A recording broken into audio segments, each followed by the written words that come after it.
Salam sejahtera, terima kasih karena bersama dengan saya di Nazlin Unity Channel. Yang timbul paling panas di media sosial sekarang ini ialah siapa bunuh Altan Tuya. Itu adalah perbualan yang paling hangat di kedai kopi, di restoran, di trek jogging, di mana-mana, di tempat kerja dan sebagainya. Timbul persoalan semula, siapa bunuh Altan Tuya. Saudara-saudara sekalian, pembunuhan Altan Tuya telah pun menggemparkan seluruh Malaysia bahkan seluruh dunia. Apabila pembunuhan itu dianggap paling kejam pernah berlaku di Malaysia. Sudahlah Altan Tuya model daripada Mongolia dibunuh dengan kejam lalu dibom pula dengan bom grade tentera sehingga tubuh beliau dikatakan hancur dan hampir tidak boleh dikenal pasti. Kemarin kita digemparkan dengan permohonan bapa kepada Altan Tuya sendiri kepada Mahkamah Persekutuan supaya beliau memaafkan Altan Tuya, pembunuh Altan Tuya, dan seterusnya memohon supaya hukuman gantung atau hukuman mati yang diberikan terhadap pembunuh Altan Tuya yang telah disabitkan bersalah digantikan dengan hukuman penjara.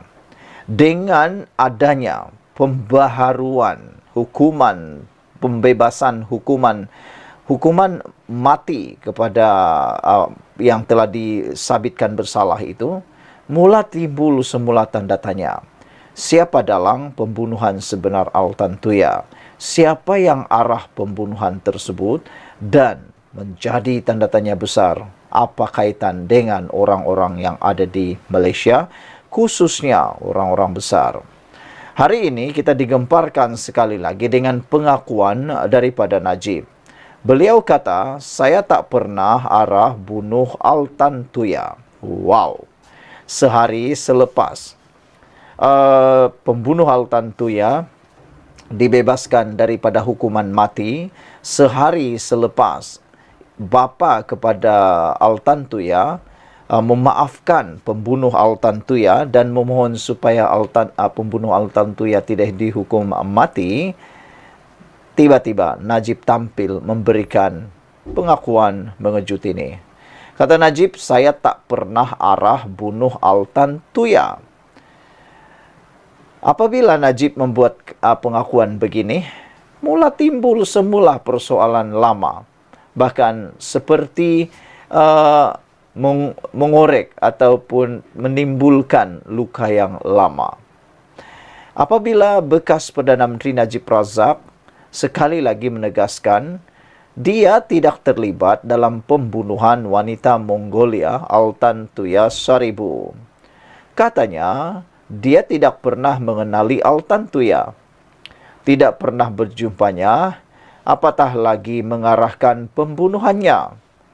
Najib memberitahu perkara itu kepada Mahkamah Tinggi Shah Alam ketika menjawab soalan peguamnya, Muhammad Safi'i Abdullah. Safi'i bertanya, sama ada Najib tahu atau mempunyai hubungan dengan Altan Tuya, seperti didakwa dalam bab 42 buku My Story, Justice in the Wilderness, tulisan bekas Peguam Negara Tommy Thomas. Kata Najib, saya tak pernah kenal dia, tak pernah jumpa dia, tak pernah beri arahan sebegitu. Saya tidak bersalah dengan jenayah keji itu. Saya tidak terlibat dalam pembunuhan Altan Tuya. Saya telah cakap beberapa kali perkara itu dan bersumpah dalam beberapa acara, katanya lagi. Tapi netizen dalam ruangan komen, mereka tidak mempersoalkan sama ada Najib kenal Altan Tuya atau tidak. Cuma mereka hanya mengingat apa yang Najib pernah buat. Dalam kes 1MDB melibatkan Low Tiak Jo atau Jolo, Najib juga pernah kata dia tak pernah kenal Jolo, tak pernah jumpa Jolo. Tapi apa yang didedahkan di mahkamah, rupa-rupanya Najib pernah berjumpa Jolo, pernah bersama dengan Jolo di kapal-kapal mewah, bersama keluarganya sekali. Tapi itu lain, itu cerita 1MDB. Cerita tentang Altan Tuya tiada bukti lagi apa-apa yang menunjukkan Najib kenal Altan Tuya. Tapi menurut Najib, dia tidak kenal Altan Tuya. Bahkan jauh sekali mengarahkan Altan Tuya untuk dibunuh. Bekas Presiden UMNO itu berkata demikian ketika perbicaraan penuh kes saman terhadap fitnah terhadap Thomas. Kenyataan saksi itu muncul sehari selepas bekas komando polis Azila Hadri terlepas dari tali gantung. Mahkamah Persekutuan semalam meringankan hukumannya dengan kepada 40 tahun penjara dan 12 sebatan kerana membunuh gadis 28 tahun itu. Najib juga mengkritik Tommy Thomas kerana didakwanya gagal mengesahkan dakwaan yang dibuat dalam buku yang diedarkan secara meluas di Malaysia dan di pasaran antarabangsa. Selepas meninggalkan Jabatan Peguam Negara, Najib berkata, Thomas menulis kandungan yang prejudis semasa perbicaraan 1MDB. Jelas sekali dia berniat untuk mencemarkan nama baik saya, katanya. Ketika ditanya mengenai kaitan dia dengan Abdul Razak Baginda, Najib mengakui mengenali penganalisis pertahanan terbabit yang terlibat dalam pembelian 2 kapal selam kelas Scrupini Perancis oleh Kementerian Pertahanan semasa Najib menjadi Menteri Pertahanan. Bagaimanapun Najib menegaskan dia tidak mengetahui hubungan Abdul Razak dengan Altan Tuya sehinggalah ia muncul di media.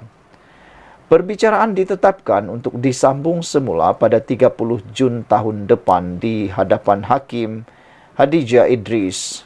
Turut hadir di mahkamah ialah Peguam Alan Adrian Gomez yang mewakili Tommy Thomas dan Ambiga Srivasan bagi pihak penerbit buku itu, GB Gerak Budaya Enterprise dan Berhad selaku defendant kedua. Pada 2021, Najib, 71 tahun, memfailkan saman fitnah terhadap Thomas dan penerbit buku dengan dakwaan ia secara palsu mengaitkannya dengan pembunuhan Altan Tuya. Najib mendakwa bab 42 dan bahagian lain buku itu menyindir beliau sebagai pihak yang mengarahkan Altan Tuya dibunuh oleh anggota unit tindakan khas PDRM Azilah dan Sirul Azhar Umar dan mengelirukan orang ramai bagi menutup jenayah itu. Najib memohon agar kenyataan yang didakwa berunsur fitnah itu dikeluarkan, diberikan instruksi untuk menghalang penerbitan lanjut tuntutan sedemikian dan permohonan maaf daripada kedua-dua defendant. Dia juga menuntut ganti rugi am, ganti rugi teruk dan ganti rugi teladan bersama-sama dengan sebarang relief lain yang difikirkan sesuai oleh mahkamah. Saudara-saudara sekalian, kata Najib Tun Razak dalam tajuk di Malaysia kini, dia tak pernah jumpa wanita Mongolia iaitu Altan Tuya Seribu. Kata AKJ, saya lebih percaya dengan versi cerita ex-polis Azila. Malang nasib polis yang berkhidmat untuk negara bila diberi arahan dengan sebab palsu atau rekaan. Semoga semua yang terlibat selain 2 polis ini dilaknat Allah, kata AKJ. Mujahid kata, Najib, aku ceritakan apa yang kamu cakap ini pada kucing aku, bergolek-golek dia gelak ketawa, kata Mujahid. Kawak kata Najib, itu antara Tuhan dan kamu. Tiada siapa yang boleh cerita sebenar. Cuma anggota polis sah diarah untuk membunuh. Siasatan tidak rapi dan banyak soalan tidak jawab, kata Kawak. Sekian dulu untuk kali ini. Jangan lupa tinggalkan komen anda, tekan butang subscribe. Kita jumpa lagi. Bye-bye.